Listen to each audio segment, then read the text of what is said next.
네, 2부 시작하겠습니다. 사실 저번에 1회 했을 때도 그렇고 요번에도 그렇고 아마 2부, 3부를 더 좋아하시는 분들이 많더라고요. 뭐 일방적인 것보다는 서로 간의 전문가들의 의견도 듣고 또 3부 때는 여기 객석하고 또 소통을 하니까 그런 부분 굉장히 좋아하시는 것 같더라고요. 그래서 역시나 뭐 토론을 하기 앞서서 오늘 주제 자체가 금리의 습격이잖아요. 그러니까 여기 같이 계신 분들에 대한 그 금리에 대한 의견들 한번 들어보시면은 좋겠다라는 생각을 갖고 첫 번째 질문을 금리로 좀 뽑았습니다.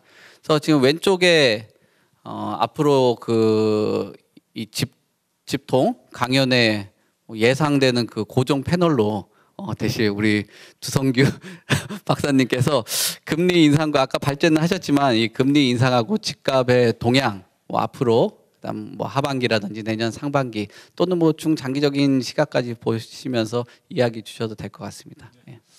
제가 이제 그 금리에 대해서 관심을 좀 갖게 된 것은요. 제가 이제 방송 출연이나 또 주변에 계신 분들의 많은 이제 여러 가지 고민이나 이런 것을 들어볼 때 아까 강의할 때 이제 말씀을 드린 대로 짧은 시간 안에 이 금리의 인상폭이 굉장히 가파르다 보니까 그 충격파가 굉장히 크게 느껴지는 것 같아요. 실체보다도. 그래서 이제 우리 김인만 소장이 과거에도 우리 노무현 정부 시절에도 있었던 그런 부분들을 얘기를 했습니다만 그런 상황이다 보니까 제가 볼 때 이 금리 인상폭에 대해서 실제보다도 이제 과도하게 느끼는 그런 측면들이 있는 것 같고 저는 이제 금리 인상 부분이 현재 이제 뭐 아까 상단을 국내 같은 경우에도 뭐 한 4%, 5%까지 이제 생각을 이야기를 하셨는데 그 부분들에 대해서 큰 충격파에서 많은 국민들이 조금 빠르게 좀 헤쳐나갈 수 있는 그런 기회를 좀 제공할 수 있는 부분들이 없을까. 그런 부분들이 현재 시장 자체가 굉장히 정상적으로 기능하고 있지 않는 시장 상황이다 보니까 그것이 국민 개개인에게 미치는 충격파가 더 큰 것이 아닌가. 그래서 저는 새 정부가 출범한 만큼 시장 기능의 정상화를 통해서 이 금리 충격의 충격파를 조금 완화시킬 수 있도록 정부가 적극적인 역할을 하는 것이 좀 필요하다 싶은데 그런 부분들에 대한 것들이 상당히 미흡하기 때문에 제가 이제 정부의 역할이라는 측면을 강조해서 말씀을 드렸습니다. 그래서 제가 볼 때는 이 금리 자체가 올라가는 것은 아까도 말씀드렸지만 미국 발인 성격이 강하고 또 전 세계적으로 지금 이 충격파에서 굉장히 많은 분들이 고통스러워하고 있는 상황이기 때문에 우리만 예외적으로 이것을 아주 쉽게 빠져나간다는 것은 저는 힘들 것으로 보여집니다. 냉정하게 말씀을 드리자면. 그런데 이런 부분들에 대한 고민과 충격파에서 그나마 빠르게 벗어나고 싶은 어떤 그런 마음들은 모두가 다 같기 때문에 그런 것들을 가능한 한 빠르게 다가올 수 있도록 정부가 할 수 있는 역할들을 하게 되면 즉 기존에는 그것도 큰 노력들이 아니라 시장 기능이 정상화될 수 있도록 기존 규제를 조금 풀어주면 좋지 않을까. 그리고 어떤 분들은 제가 자꾸 규제를 풀자고 하니까 저 사람 저렇게 해서 투기 세력들의 어떤 그런 움직임들을 자꾸 지지하려고 하거나 지원하려고 하는 게 아니냐 이렇게 생각을 하시는데 그게 아니고요. 시장이 좀 정상화되는 가운데 이런 충격파에서 사람들이 어느 정도 인내할 수 있는 부분들의 여력이 생기는 건데 아니 지금 시장 상에서 그 투기과열 지구를 지정할 때는 우리가 주택법상에 보면 많은 규정들이 있는데 그 규정들에 대한 해당되는 해소 요건에 대해서 혹은 우리가 해제 요건에 대해서는 여러분들께서도 주택법을 보시게 되면 별다른 규정이 없습니다. 그래서 뭐 지자체장들이 이제 국토부 장관에게 요청을 하면은 그것을 감안해서 주거정책심의위원회에서 결정을 하도록 되어 있는데 그런 부분에 대한 메커니즘이 즉 설정을 할 때는 굉장히 정부가 어떤 계획을 갖고 하게 되지만 해제 부분과 관련해서는 너무나 법상으로도 자의적인 또 정부의 재량에 많이 맡기도록 되어 있는 상황이다 보니까 그런 상황에서 많은 국민들이 금리로 인한 고통이 배가 되고 있는 것이 아닌가. 그래서 저는 조금 그 부분을 들어주는 것이 정부의 올바른 방향이고 정책의 방향이고 선택이다 싶어서 제가 말씀을 좀 드렸습니다. 네, 주성규 박사님 아까 뭐 발제 들은 내용을 기초로 하셔가지고 말씀을 주신 것 같습니다. 그리고 2부에는 지금 이은영 수석연구원님하고 또 김예림 변호사님이 참여를 하셨으니까 간략하게 말씀 주시기 전에 소개 한번 해주시고 의견 말씀 주시면 될 것 같습니다. 안녕하세요. 건설정책연구원의 이은영입니다. 오늘 주제가 금리다 보니까 금리를 조금 언급을 해야겠는데요. 사실 금리가 올해는 일종의 돌발 요인으로 작용을 했습니다. 돌발 변수죠. 사실 저희가 작년 말과 금년 초에 2022년도 부동산 시장을 전망할 때는 크게 근거로 삼았던 두 가지 축이 있습니다. 한 가지는 대선을 앞두고 나왔던 양쪽 정당의 대선 공약입니다. 공약 내용을 보게 되면 전면적으로 부동산 규제가 좀 더 해제될 것이다, 완화될 것이다라는 내용들이 있었고, 여기에 병행해서 주택 공급을 많이 하겠다, 즉 집을 많이 짓겠다라는 얘기가 있었습니다. 집을 많이 짓게 되면 단순하게 집만 지어지는 것이 아니라 관련 인프라가 함께 들어가게 됩니다. 그리고 이런 부분들은 모두 해당되는 지역의 개발 호재로서 작용을 합니다. 그리고 두 번째 축은 미국의 연준이 기존 스탠스에서 크게 벗어나지는 않을 거란 예상이 있었습니다. 그리고 실제로 작년 올 초까지는 실제로 그렇게 보였습니다. 근데 갑자기 이것이 올해에 들어와서 좀 바뀐 거죠. 자, 저희가 기존에는 이 두 가지 요소를 주된 전망의 축으로 삼았었는데 이게 실제로 올해에 들어와서 저희 예상과 좀 빗나갔습니다. 첫 번째는 정부의 부동산 규제 완화가 정부가 바뀐 다음에도 그렇게 크게 이루어지지 않았습니다. 그리고 오히려 지금은 서울 집값을 비롯해서 부동산 가격이 더 내려가야 한다라는 것이 정부의 입장입니다. 자, 이런 상황에서는 선거 공약에서 뭐가 나왔든지 간에 단기에 부동산 규제 완화가 현격한 수준으로 이루어질 가능성은 높지 않습니다. 그리고 올해 중반이 들어서면서 이제 미국 연준의 기준금리가 갑자기 크게 올랐습니다. 자, 이 두 가지가 더해지게 되면 실수요자분들에게는 어떻게 느껴지게 되냐면 올해부터 DSR 차주 규제가 적용되면서 대출은 원래도 어려웠는데 더 어려워졌습니다. 그런데 이것이 정부가 바뀌어도 똑같이 유지가 되는 겁니다. 그런데 여기다가 금리가 오른다고 하니까 사람들 입장에서는 대출은 원래 어려운 거였는데 이제 앞으로는 여기다가 이자 걱정까지 해야 된다. 이렇게 상황이 바뀌는 겁니다. 그런데 이러니까 또 한쪽에서는 집값이 하락한다고 또 들고 나오기 시작합니다. 뭐 장기 하락할 거다, 뭐 기타 등등 저희가 십수년 전에 들었던 그 하락론과 똑같은 얘기들입니다. 이렇게 나오기 시작하니까 이제 사람들이 집을 새로 사야 되나 이런 부분들에 영향을 많이 끼치게 되는 겁니다. 대표적으로 지금 서울 수도권을 조금 넘어가기 시작하면 지방권 아파트에서 미분양이 나오는 곳들 좀 있습니다. 서울도 일부 마찬가지고요. 또는 청약 경쟁률이 떨어지기 시작합니다. 자, 이런 것들이 모두 합쳐지는 것이 지금의 상황이기 때문에 단순하게 뭐 작년까지의 뭐 부동산 상승률이 너무 가파랐기 때문에 뭐 내려간 거다 이런 얘기는 맞지 않습니다.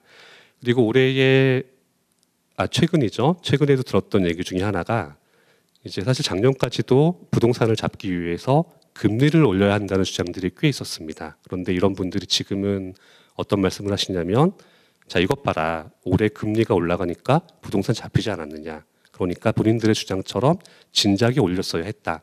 이렇게 얘기를 하시는데 이제 이분들은 부동산만 한정해서 보시니까 그런 얘기를 하시는 거고 실제 미국에서 금리를 올렸던 이유는 부동산 잡는 게 아니었습니다. 그분들 입장에서는 두 가지 선택지 중에 하나밖에 없었던 겁니다. 인플레이션이냐 리세션이냐. 즉 물가 상승이냐 아니면 경기 침체냐를 택해야 되는 상황에서 경기 침체를 택한 겁니다. 그래서 한국에서 부동산을 잡기 위해서는 금리를 올려야 한다라고 하는 사람들의 주장은 좀 범위가 서로 다릅니다. 미국 쪽이 좀 더 넓죠. 이런 차이가 있는 상황이기 때문에 저희 예상이 좀 틀렸습니다. 올해도 크게 오를 줄 알았는데 크게 오르는 것보다는 지역별로 그리고 전체 지역이 아니라 일부 지역에서도 다시 세분화가 이루어져서 양극화가 좀 더 진행되기 시작했습니다. 굳이 규모를 따지자면 가격이 버티거나 오른 지역보다는 좀 더 하락한 지역이 많은 겁니다. 그런데 여기서 하나 저희가 주의해야 할 것은 매매량도 굉장히 많은데 가격이 하락한다면 실제로 시장이 그렇게 된 겁니다. 그런데 하락 거래가 일부 나타나고 있긴 하지만 그 매매량이 많지는 않습니다. 이 얘기 뭐냐면은 급매물 중심으로 소진이 되는 겁니다. 그 때문에 이건 뭐 시장이 앞으로 영원히 망할 거다 이렇게 보는 것이 아니라 어떤 사람들은 이 와중에도 종전보다 가격이 좀 더 내려간 것들은 사는 겁니다. 이 사람들은 이게 다시 올라가거나 더 떨어지지 않을 거라고 믿는 거죠. 어떤 사람들은 파는 거고. 그런데 그런 파는 분들도 전부 다 집을 팔고 임대를 가시는 게 아니라 자기 집 팔고 딴 집으로 이사 가는 경우도 많습니다. 그래서 이 두 가지 수요는 구분할 필요가 있습니다. 그리고 지금 상황이 이렇고요. 그래서 마지막으로 하나 정리하고 싶은 말은 연차가 있으시거나 혹은 연배가 있으신 분들은 사실 연 3%, 5% 이런 이자를 처음 겪은 건 아닙니다. 예전엔 그랬거든요. 그러니까 지금 그러니까 이제 좀 더 연배가 낮으신 분들이죠. 그 예전에 그 상태를 그 금리를 겪지 못하신 분들 이제 이런 분들에게는 금리라고 하는 것은 원래 매우 낮은 것이었는데 지금 갑자기 올린다고 하고 많이 오른다고 하니까 이것이 이제 앞으로 뭐 폭락한다 위기다 이런 식의 주장도 일부 있는데 사실 제 개인적인 의견으로는 그렇게 크게 염려하지 않으셔도 될 것 같습니다. 왜냐하면 지금 여기 계신 분들 대부분은 좀 액면가가 있으셔서 아마 이미 5%, 6% 금리는 예전에 다 겪으신 것들이고요. 그러니까 전에 한번 겪었던 게 한 번 더 온다고 해서 그게 큰 문제가 되진 않습니다. 문제라기보다는 공포가 되진 않습니다. 그리고 뭐 일부에서 얘기하는 집값이 뭐 장기 하락이고 이렇게라고 믿으시는 분들은 복잡하게 하실 거 없이 집을 파시면 됩니다. 그 대한민국 가구의 대부분은 집 하나가 전 재산인 경우가 많습니다. 그런데 만약에 집값이 장기적으로 하락할 것이다, 크게 떨어질 것이다라고 한다면 개인들의 자산을 지키는 가장 좋은 방법은 집을 파시는 겁니다. 그래서 집을 파시고 언제일지 모르는 그 하락의 기간 동안 임대를 사시면 되는 거죠. 하지만 이런 선택을 하시는 분들이 지금 많지는 않으시고 또 집값이 하락한다고 주장하시는 분들 중에서도 저희 과거 10수년 전에 있었던 그 폭락론 때와 다르게 앞으로 집값이 하락할 거니까 빨리 집 팔고 임대 가야 한다 이런 주장까지는 잘 나오지 않습니다. 그래서 이런 부분들을 감안하신다면 잠깐 조정되거나 뭐 조정 기간 1, 2년 갈 수도 있죠. 왜냐하면은 올해 제가 아까 앞에 말씀드렸던 것처럼 기존 전망이 좀 다 방향이 어긋났습니다. 이런 상황이 되면 저희의 기존 예상에도 변화가 있는 게 맞는 겁니다. 그러니까 수요자분들도 이 부분은 본인들 계산에 반영을 하셔서 거기에 맞게 대응을 하시면 되는 거지 그렇게 미래를 암울하게 보실 필요는 없는 것 같습니다. 네, 뭐 금리에 대해서 말씀 많이 잘 주신 것 같고요. 지금 또 오른쪽에 계신 그 김예린 변호사께서는 또 재개발 재건축 관련돼 가지고요. 변호사로 활동을 하고 계셔가지고요. 좀 더 세부적인 내용도 들을 수도 있겠지만 현실에서 이 금리라는 게 아마 여기 재개발 재건축 기대하시는 분들도 좀 있으실 거 아니에요. 그 부분도 좀 간략하게 설명드리면서 이 금리하고 재개발 재건축 시장의 동향이나 뭐 이런 것들 같이 함께 들으시면 좋을 것 같습니다. 뭐 2부 참가하셨으니까 가볍게 좀 자기 소개해 주시면서 시작해 주시면 될 것 같아요. 네, 안녕하세요. 김예린 변호사입니다. 그 금리 관련해서 일단은 금리가 올라가면 부동산 시장 자체가 좋아지지 않는 거는 어쨌든 기본적으로 맞는 이야기이긴 한데요. 사실 이제 그 두성규 박사님이나 이렇게 말씀해 주신 것처럼 금리가 좀 가파르게 인상이 되다 보니까 여기에 대한 영향이 좀 확대해서 좀 많이 이제 그 해석을 하시는 경우들이 많은 것 같아요. 그래서 어쨌든 간에 그렇지만 일단 부동산 시장을 좀 분석하기 위해서는 사실 금리만으로는 이거를 정확하게 분석하기는 어려울 것 같고 뭐 수급이라던가 통화량이라던가 정책이라던가 이런 것들이 좀 종합적으로 이제 고려가 되어야 될 것 같습니다. 그래서 일단 금리 인상이 부동산 시장에 미치는 영향을 좀 보면 뭐 상업용 부동산과 주거용 부동산으로 좀 나눠서 생각을 해보실 수가 있을 것 같아요. 상업용 부동산 같은 경우에는 잘 아시겠지만 요즘 금리가 오르면서 뭐 브릿지나 PF 대출 이런 것들이 정말 어려워졌습니다. 그래서 이제 브릿지 대출 받으셨다가 그다음에 이율 싼 대출로 갈아타지 못해서 이제 시행부지나 이런 것들이 굉장히 많이 나오고 있는 상황이에요. 그래서 현재 지금 어려운 거는 분명히 맞는 것 같습니다. 금리로 인해서. 그리고 또 이제 주거용 부동산을 한번 보면 이제 금리가 올라가면 당연히 주거용 부동산 시장도 나빠지는 거는 맞는데 이제 과거 사례를 좀 봤을 때 사실 반드시 또 이게 상관관계가 있다고 보기도 어려운 통계들이 좀 있습니다. 그래서 이제 과거에 좀 금리 인상이 좀 가파르게 됐던 뭐 몇 번의 이제 사례를 봤을 때는 당시에 모두 이제 부동산 가격이 좀 올라가는 그런 현상을 보였기 때문에 이게 정확하게 좀 매칭이 된다고 보기는 어려울 것 같아요.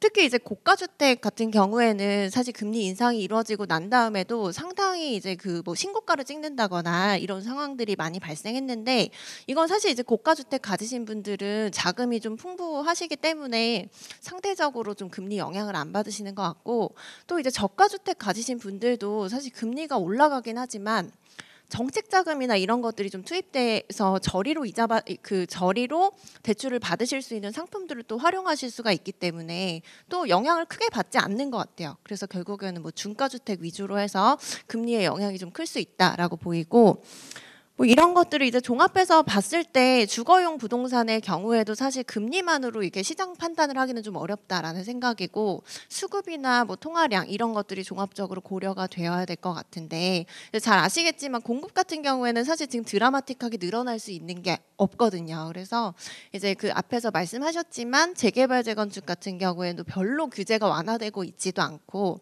그리고 일기 신도시 특별법 같은 것들도 사실 지금 뭐 구체적으로 안이 나온 것도 아니라서 이게 언제 재건축이 될 수 있을지도 알 수가 없어요. 그리고 3기 신도시 같은 경우에도 실제로 이제 공급이 되려면 뭐 빨라야 10년이다 이렇게 보시는 것 같긴 해요. 그래서 공급 자체가 굉장히 지금 좀 어려운 상황이고 이제 반면에 물가도 사실 10월 중순 정도를 피크아웃일 것이다 이렇게 보는 견해들이 많으신 것 같아요. 그래서 이제 어느 정도 이제 물가가 잡히면 또 금리가 내려가게 되어 있는 거는 또 이제 당연한 일이니까 이런 것들을 좀 봤을 때는 아무래도 내년 이제 중반기 이후에는 좀 부동산 경기가 조금씩 나아지지 않을까라는 생각이 들기는 합니다.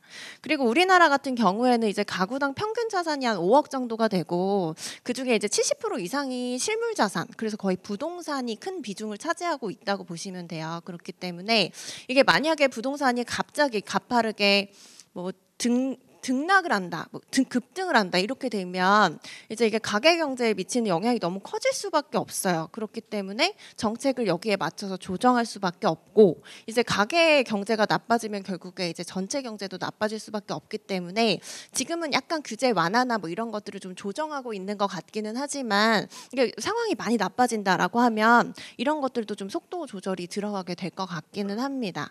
그리고 재건축 재개발 시장에도 좀 관심 가지시는 분들이 많은 것 같은데 요거 관련해서 좀 말씀드리면 당연히 이제 재건축 재개발 시장도 금리가 올라가면 좋지가 않습니다. 왜냐하면 이게 그 실제로 자금 조달 비용이나 이런 것들이 많이 늘어날 수밖에 없고 또 이제 조합원들은 이주하실 때 이주비 대출 받아서 이주하시거든요. 그렇게 되면 이제 금리가 인상되면 사업비가 많이 들어갈 수밖에 없고 최근에는 또 자재값 인상 이런 것들 때문에 건축비가 많이 올랐거든요. 그래서 이런 것들이 그 사업 수익성을 떨어뜨릴 수밖에 없는 요인들이 되는 거예요. 그래서 일부 조합에서는 사실 이제 이주나 뭐 이런 것들을 좀 대출 규제가 풀리거나 아니 금리가 내릴 때까지 좀 기다렸다 가는 게 낫겠다 이렇게 판단하시는 데들도 많은 것 같은데 큰 방향에서는 어쨌든 재개발 재건축 규제가 이제 어떻게 보면 주택 공급을 할 수 있는 유일한 방안에 그 입지 좋은 곳에 주택을 공급할 수 있는 거의 유일한 대안이기 때문에 완화될 가능성이 높겠죠. 네, 그렇기는 한데 이제 그 지금보다는 어쨌든 앞으로는 좀 수익성은 살짝 떨어질 수 있겠다. 왜냐하면 비용 자체가 많이 증가할 수가 있기 때문에 그런 점들을 좀 고려하셔서 투자하시면 좋을 것 같습니다. 네, 재개발 재건축까지도 이어진 얘기 듣는데 뭐 계속 의견들이 비슷해가지고 다음에 어떤 의견이 나올지 궁금하긴 한데 김인만 소장님 뭐 설명 좀 부탁드리겠습니다. 네. 앞에서 강의할 때 제가 거의 다 말씀을 드렸는데요. 금리 부분에 대해서는 뭐 대체적으로 의견이 뭐 달라질 수가 없습니다. 이거는 우리가 결정하는 건 아니고요. 저 태평양 건너서 미국에서 결정하는데 그러면 FRB 파월 의장이 다 알고 결정하느냐? 제가 볼 때는 그분도 모르는 것 같습니다. 그분이 작년 상반기만 하더라도 2023년까지는 금리 안 올린다고 했거든요. 2024년, 2025년 그때 올린다라고 해서 저도 거기에 근거해서 작년에는 그렇게 이제 예측을 했는데 상황이 많이 달라졌죠. 우리 예상과는 다르게 러시아 우크라이나 전쟁이 생기고 물가가 가파르게 올라가니까 어쩔 수 없이 올릴 수밖에 없는 상황이 됐고요. 지금 또 안 잡히죠. 조금 꺾이긴 했는데 얼마 전에도 물가 보니까 CPI 참 먹고 살기 힘들죠. 우리가 미국 CPI 소비자 물가 지수도 알아야 되고요. 몰라도 되는 것까지 이제 신경을 써야 되는 시대에 살고 있는데 어떻게 됐든지 간에 뭐 이번에 나온 지표를 보니까 또 올려야 됩니다. 미국이 0.75에서 최대 1%까지 올릴 것 같은데 우리가 알아야 될 거는 계속 올라갈 수는 없다는 거죠. 한계치가 있다는 거죠. 미국은 5%가 한계치인 것 같고요. 우리는 4%가 한계치예요. 그래서 이제 제로금리에서 작년이 제로금리였죠. 우리가 0.5였고요. 미국이 제로금리인데 우리가 3%, 미국이 3.25까지 갔고요. 이번에 자이언트 가면 4%까지 갑니다. 이제 거의 다 왔어요. 이제 1%포인트 남았습니다. 5분의 4 올렸고요. 이제 5분의 1 남았는데 5분의 1 올라갈 가능성이 있겠죠. 이제 거의 다 눈에 보입니다. 이제 불확실성이 금리 인상의 불확실성은 이제 5분의 4 지나갔다. 5분의 1 남았다라고 보여지기 때문에 뭐 안 올리면 좀 땡큐고요. 좀 덜 올리면 땡큐인데 올린다 하더라도 이제 1%포인트 더 올라가기 때문에 우리는 1%포인트 정도는 우리가 항상 투자할 때는 그렇잖아요. 최악의 경우도 우리가 생각을 해야 되기 때문에 안 생기면 좋은 거고요. 생기면 준비를 하는 게 리스크 관리거든요. 그래서 1%포인트 정도는 더 올라갈 것이다. 한 내년 상반기까지. 좀 내년 상반기에 멈추고요. 이제 몇 달은 동결할 것이고요. 그 다음에 경제 상황에 따라서 인하 시그널들이 조금씩 나올 겁니다. 그래서 제가 볼 때는 이게 금리가 5%, 우리나라가 4% 이런 게 몇 년 동안 지속되지는 않을 거예요. 그래서 최장 3년 정도, 저는 최장 3년 정도 대출이자 부담을 느끼면서 버틸 수 있는 분들이라면 뭐 크게 걱정할 필요는 없겠다. 우리가 처음 경험해 보는 거 아니잖아요. 오르막이 있으면 내려가야 되고요. 당연한 거예요. 계속 올라가면 어디까지 갈까요? 에베레스트까지 갈 수는 없잖아요. 올라갔다가 내려갔다가 좀 쉬다가 또 다시 올라가겠죠. 그게 자연스러운 메커니즘이기 때문에 저는 좀 무책임할 수도 있겠지만 마음 좀 편하게 가지시고요. 물론 제가 걱정되는 건 여기 오신 분들은 사실은 보니까 저는 걱정 별로 안 됩니다. 다 경험해봤고요. 나름대로 리스크 관리가 되는데 우리 2030들 어쩔 수 없이 집을 살 수밖에 없는 분위기 대신 생애 최초로 2020년 2021년 작년에 많이 사신 분들, 저는 그분들이 걱정이 되긴 합니다. 왜? 사실 그분들 잘못은 아니에요. 그분들이 무슨 잘못을 했을까요? 집을 살 수밖에 없는 구조, 벼락거지가 되는 분위기, 상대적인 박탈감을 느끼게 되면서 등 떠밀려서 살 수밖에 없는 상황이 돼버렸잖아요. 집값 누가 올렸나요? 2030이 올리지 않았잖아요. 집을 한 번도 산 적이 없는데 정치권이라든지 우리 기성세대들의 책임이기 때문에 저는 정부에서도 우선적으로 그분들 고금리 대출을 받은 2030들 생애 최초로 고금리 시대를 경험해보지 못한 분들에 대해서라도 저는 안심자금 대출 문턱을 좀 높여서 그분들이 안전하게 좀 연착륙을 할 수 있는 그런 제도적인 정치적인 그런 정책 지원을 최우선으로 좀 빨리 진행을 해줬으면 좋을 것 같습니다.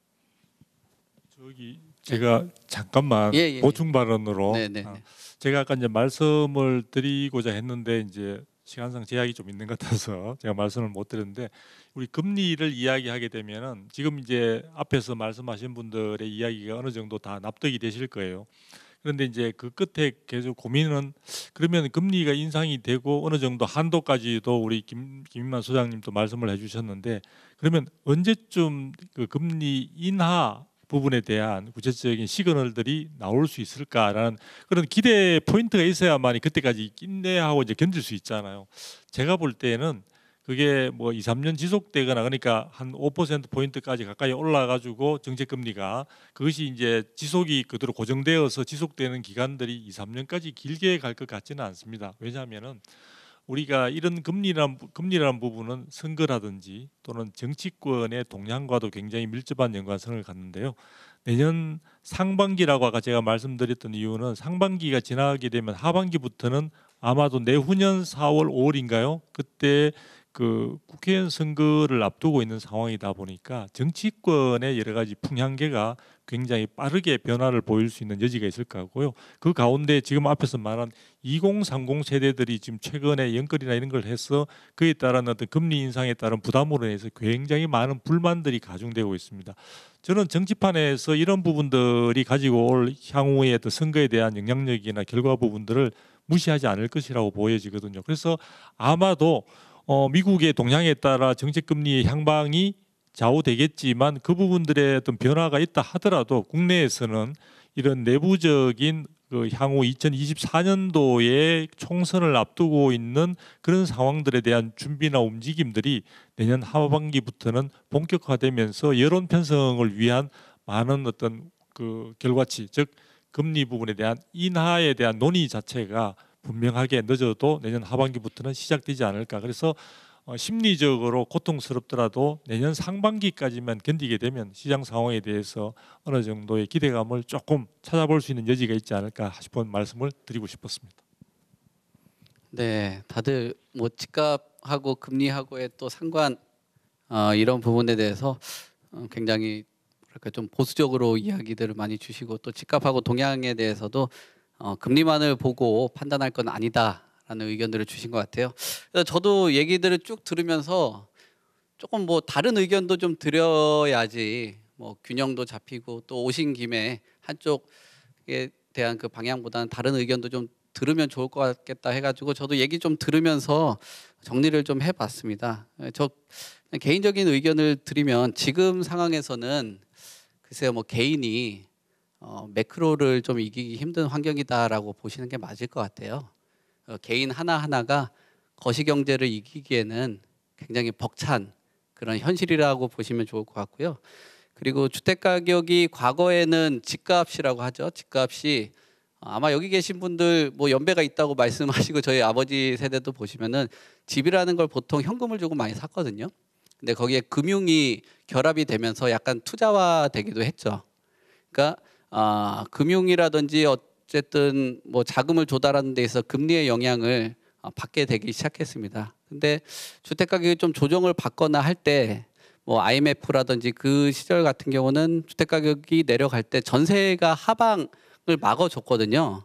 근데 지금 몇 년 전부터 이명박 정부 때부터일 거예요. 아마 전세자금 대출이라는 게 또 매매 시장하고 비슷하게 전세도 금융이랑 결합이 돼 버렸어요.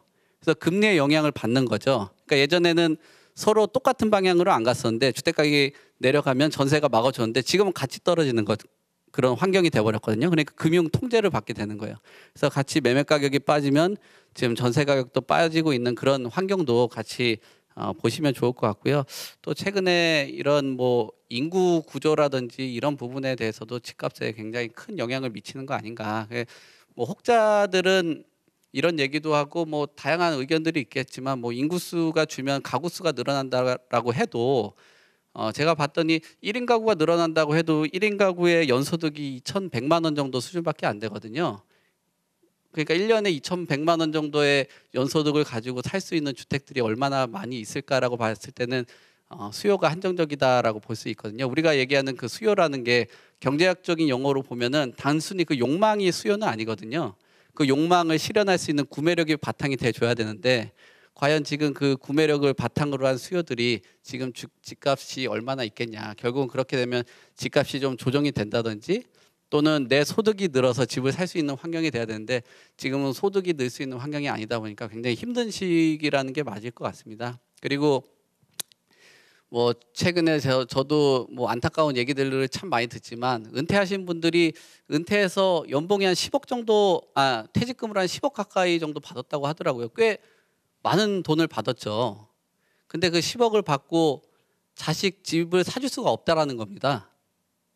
그러니까 10억을 주고 애들을 출가를 못 시키는 거예요. 계속 집에 있게 돼버리는 거죠. 그러니까 어떻게 보면은 이 주택 시장이라는 게 하나의 계속적으로 우리가 생태계처럼 자녀가 출산을 하고 또 아이를 낳고 또 출가를 하고 적정한 금액의 집들이 있어줘야지 그렇게 출가들을 할 수 있는데 지금은 사실상 출가하기가 굉장히 어렵죠. 그래서 참 돈 보태주기는 힘든 그런 환경에 놓여 있다. 그럼 결국은 집값들이 뭐 물론 뭐 굉장히 고가의 주택들이나 우리가 상상할 수 없는 주택들의 수요는 따로 있겠지만 적정 규모 안에서는 뭐 재고 주택은 아니더라도 적정한 금액 안에서는 뭐 저렴한 주택 공급이 일어나 줘야지 그래도 뭐 출가가 가능하지 않을까라고 생각도 들고요. 아까 부동산이 한 70% 정도의 자산을 갖고 있다라는 게 어떻게 보면 또 굉장히 유동화가 안 되는 그런 자산을 갖고 있는 거잖아요.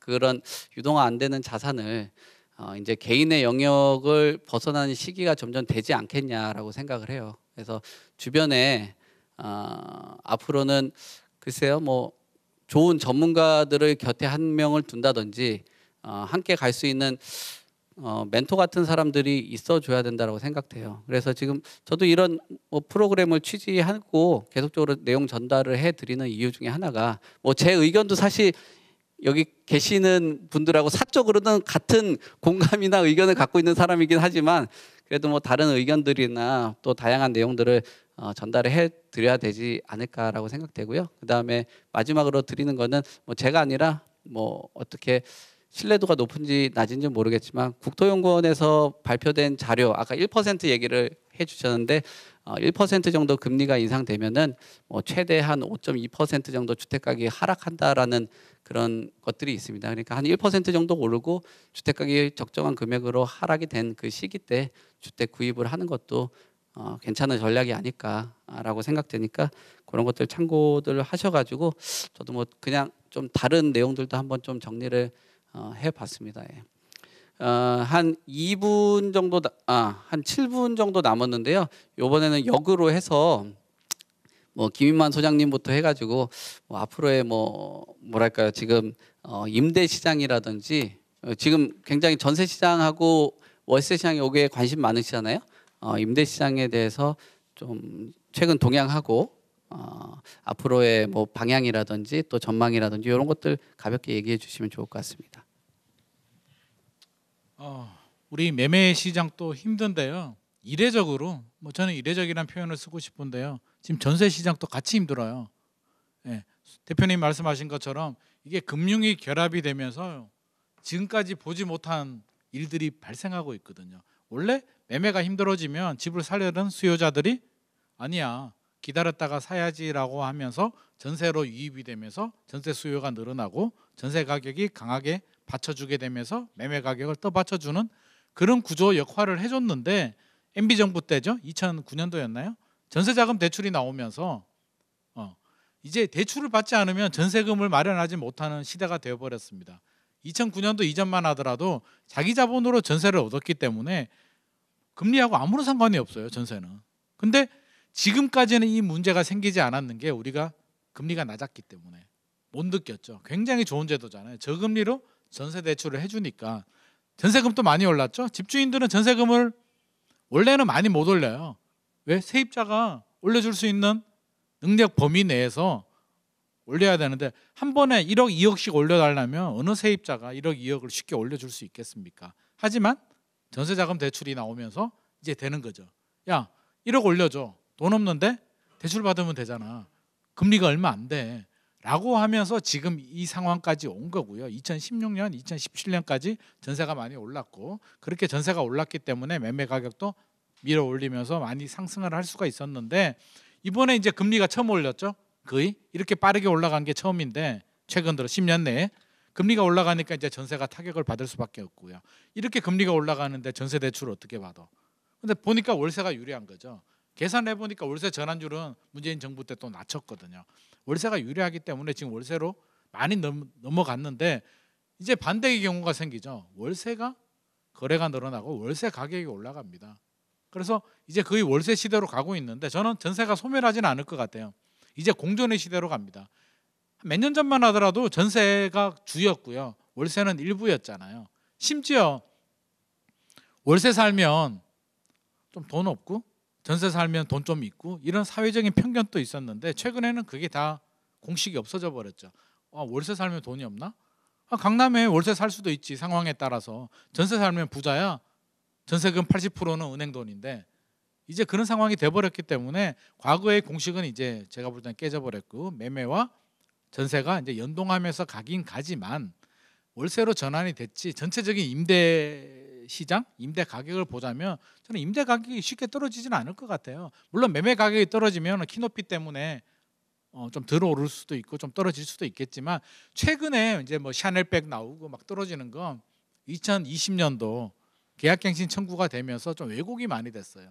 그래서 지나치게 좀 갑자기 많이 올라간 경우들이 있기 때문에 저는 긴 흐름에서 본다면 지금의 가격 조정이 결국에는 그 과정이다. 계약갱신 청구 때문에 왜곡됐고요. 여러 가지 상황들 때문에 그런 과정 중에 있는 것이고요. 전세가 저는 계속 떨어지리라고는 생각하지 않습니다. 월세가 더 올라가면은요. 계산기 두들겨 보면 또 전세가 유리한 시대가 내년 하반기 2024년 넘어가면 옵니다. 금리가 조금씩 인하되면 당연히 또 전세가 유리하겠죠. 그래서 이 상황이 전세 약세 시대가 저는 오래 가지는 않을 거라고 봅니다. 그렇기 때문에 너무 초조해하지 마시고요. 아, 전세까지 약세면 어떡하지? 큰일 났네. 계속 떨어지면 역전세 하나 생기는데 일시적인 과정이기 때문에 지나치게 두려워하지는 말자. 우리가 알고 대비한다면 저는 충분히 우리가 잘 이겨낼 수 있을 거라고 생각을 합니다.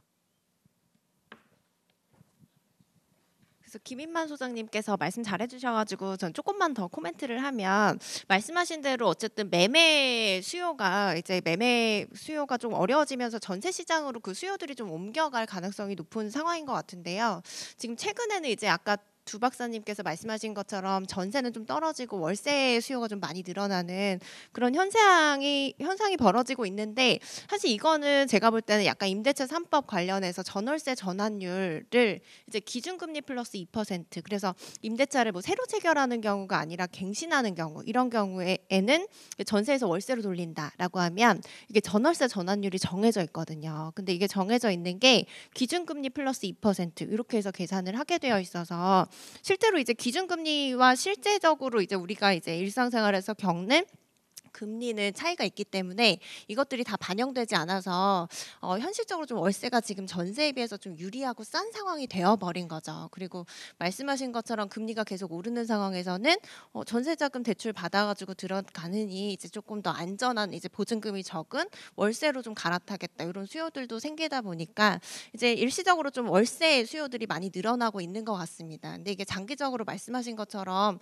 금리 인상이나 뭐 이런 것들이 이루어지면 결국에는 이제 전월세가 적정한 비율로 좀 조절이 될 것 같고 그리고 이제 최근에 이제 부동산 값이 막 오를 때는 별로 없던 얘기인데 최근에 이제 전세가가 떨어지고 매매가도 좀 떨어지고 이러다 보니까 이제 임차인을 보통 이제 임대인 입장에서는 이게 목돈이기 때문에 전세금을 돌려주려면 새로운 임차인이 와야 이제 임대차 보증금을 돌려줄 수가 있잖아요. 근데 그거 자체가 잘 안 되는 거죠. 그래서 이제 그 임차인에게 임대차 보증금을 제때 돌려주지 못해서 뭐 깡통 전세라고 부르는데 뭐 이런 문제들이 좀 생기는 것 같아요. 네, 그래서 이제 만약에 전세나 뭐 이런 것들을 좀 계획을 하고 계신다라고 했을 때는 좀 안전하게 들어가실 수 있는 이제 전세를 좀 활용하셔서 이제 들어가시는 것을 권해드리겠습니다. 네, 뭐 시장 얘기는 다 앞에서 하셨으니까 똑같은 얘기를 제가 또 할 필요 없을 것 같고요. 그래서 좀 연관된 것들, 그러니까 오늘 주제가 금리고 지금 전세 얘기 앞에 하셨으니까 보통 이제 금리하고 전세 나오면 같이 위험하다고 지적되는 요인이 가계대출입니다. 그 얘기 잠깐 해보겠습니다. 이제 가계대출 아시는 그 내용들입니다. 국내 가계대출 계속 늘어온 거 맞고요. 그 구성하는 대부분은 주택담보대출과 전세자금대출 이런 겁니다. 그래서 이거 위험하다, 뭐 한국 경제 부실 뇌관이다, 뭐 이런 얘기들 막 나오는데, 자 여기에 관련해서 최근에 제가 어떤 노 교수님에게 뭐라고 들었냐면, 아니 자기는 가계대출 때문에 위험하다는 얘기를 2007년인가부터 들었는데 왜 자꾸 그거 나오는 거냐고 이렇게 하셨습니다. 자 그럼 그러니까 그 분을 예시로 든 건, 왜냐면 제가 2007년에는 저도 연차가 낮았기 때문에 그때 충분한 연차를 가지신 분의 얘기를 한 겁니다. 그럼 그때 2007년부터 지금까지 하면은 한 15년 됩니다. 그러니까 15년 동안 위험하다고 얘기했는데 아무 문제 없었죠. 터진 게 아니었습니다. 그리고 앞으로 몇 년만 더 지나면 금방 20년 될 겁니다. 그러면 분명히 가계대출이라는 문제도 그러니까 누군가만 볼 수 있는 블랙스완일 수 있습니다. 여기서 블랙스완이라는 것은 발생 가능성은 극히 낮은 이벤트지만 일단 발생하면 그 여파는 큰 사건을 얘기합니다. 물론 블랙스완일 수 있죠. 그렇지만 15년, 20년을 위험하다고 지적하면서 거기에 그것으로 인해서 큰 사고가 터지지 않았다는 것은 지금 어떻게 평가를 하는 게 적절하냐고 저는 생각하냐면은, 그러니까 우리가 뭔가를 얘기할 때 이러이런 위험은 있을 수 있다라고 하는 것들이 있습니다. 대부분 상투적인 얘기일 수도 있고 이제 안전 때문에 좀 붙인 것들도 있죠. 그래서 지금은 가계대출 뭐 이런 뭐 부실 얘기, 뭐 위험성 얘기가 나오게 되면 집을 사시거나 이러시는 분들이 뭐 그것 때문에 큰 공포를 가지실 필요는 없다고 생각합니다. 그리고 단지 이제 이런 내용들은 정말 위험할 수도 있지만 사실은 이게 지금은 어느 쪽에 더 가깝냐면 항상 뭐 대출하실 때 그냥 늘 붙는 표현 있지 않습니까? 본인의 상환 여력을 넘어서는 무리한 대출은 피해라. 뭐 이런 것들 좀 그쪽에 더 가깝다고 할 수 있습니다. 그래서 뭐 당분간은 금리가 계속 올라가면서 또 어딘가에서는 가계대출로 인해서 뭐 위기, 뭐 부실 나올 겁니다. 나올 거지만 그 주장을 그대로 액면 그대로 받아들이진 마시고 좀 감안해서 보시는 것이 맞을 것 같습니다. 저는 뭐 오늘 발표 주제와 마찬가지로 정부나 정책 당국의 보호자 역할을 조금 강조하고 싶습니다. 지금 이제 임대차 시장의 이야기를 쭉 나왔는데요. 지금 그런 가운데 보면은 저는 일단 월세 중심으로 변환되는 것은 우리 젊은 세대, 특히 MZ 세대들의 미래가 사실은 자산의 축적이라든지 이런 부분들과의 희망과 굉장히 이제 연이 끊어지는 그런 느낌이 있어가지고 사실 좀 안타깝습니다. 그래서 월세 중심의 생활을 하게 됐을 때 나중에 그것을 갖다가 어떤 자산을 모아서 내 집 마련을 한다든지 이래 하는 것은 굉장히 힘들어지지 않을까. 그런 부분에서 우리 MZ 세대들이 당장에 있어서 임대료 부담을 줄일 수 있다는 것에 기뻐해야 되는 것인지에 대해서는 의문이고요. 그 부분들을 정책 당국에서는 상당히 임대차 시장의 안정과 연결시켜서 이야기하는 것 자체는 굉장히 어폐가 있다. 즉 우리 전세 제도가 가지고 있는 장점들이 대단히 많기 때문에 지금 일부 여러 가지 금리 인상기에 있어서 부정적인 면이 나타나고 있지만 저는 전세가 가지고 있는 긍정적인 기능과 역할을 우리만의 어떤 제도로서 충분히 우리 부동산 시장에서 새롭게 좀 정립시킬 수 있는 정부의 고민과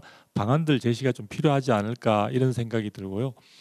아까 우리 이야기하다 보면은 이제 수요 부분에 대해서 잠깐 우리 아까 송 대표님께서 말씀을 하셨는데 저는 부동산 시장과 관련해서 우리가 좀 더 이제 마음 혹은 생각의 틀을 조금 더 변화시키고 넓게 가져가야 된다고 생각을 합니다. 무슨 얘기냐면은 우리나라에서 지금 공급되고 있는 특히 아파트 10년 이내 신축 같은 경우에는 해외 뭐 선진국들의 주거의 어떤 질과 비교할 때 거의 탁월할 정도로 우월성을 가지고 있다고 해도 과언이 아닙니다. 아마 여러분들이 해외 선진국의 친지분들이 있는 경우에서도 그 주거 공간들을 비교하게 되면 물론 그쪽은 단독주택 중심이긴 하지만 어쨌든 우리의 주거의 질이 굉장히 높은 편이라고 볼 수 있습니다. 자, 그런 점은 다른 면에서 이야기하자면은 최근에 부동산 시장이 특히 우리가 저금리 시절에 외국 쪽에서 외국인들의 국내 부동산 취득 그 건수가 굉장히 늘어났던 적이 있습니다. 최근에 와서 일부 줄긴 하는데요. 그래서 우리가 인구의 절대 감소로 인해서 전체적인 시장에 있어서 수요도 따라서 감소할 것이라는 생각은 제가 볼 때는 굉장히 한정된 어떤 그런 재원을 가지고 생각하는 그런 부분들이 아닌가. 그래서 저는 향후에 있어서도 우리가 단일 민족, 뭐 한민족이라는 그 개념 자체를 경제와 관련된 부동산 시장까지 계속해서 연결시켜서 생각하는 것은 조금 상황을 굉장히 푸는 데 있어서 스스로 자가당착적인 그런 결론에 이를 수 있다. 그래서 앞으로 국민들이 아니라 주택 당국, 우리 정부의 어떤 정책 당국은 좀 더 넓은 시각에서 조금 그 정책들의 큰 틀 또 장기적인 비전을 가지고 좀 생각해 보는 것이 필요하다. 단순히 인구 감소가 앞으로 예정되어 있으니까 모든 이런 상황에서 시장은 이렇게 단순히 뭐 비현할 것이다라는 생각은 자칫하면은 또 다른 시장의 혼란을 불러일으킬 수도 있다는 점에서 우리가 여러분 여기 계신 여러분들부터 시작해서 시청자분들 많은 분들이 조금 더 시장에서 당장의 정책 당국이 하지는 못하더라도 우리의 시야부터라도 조금 넓게 가져가는 그런 생각의 틀을 바꾸는 계기가 오늘 우리 프로그램을 통해서 좀 있었으면 하는 생각이 듭니다. 네.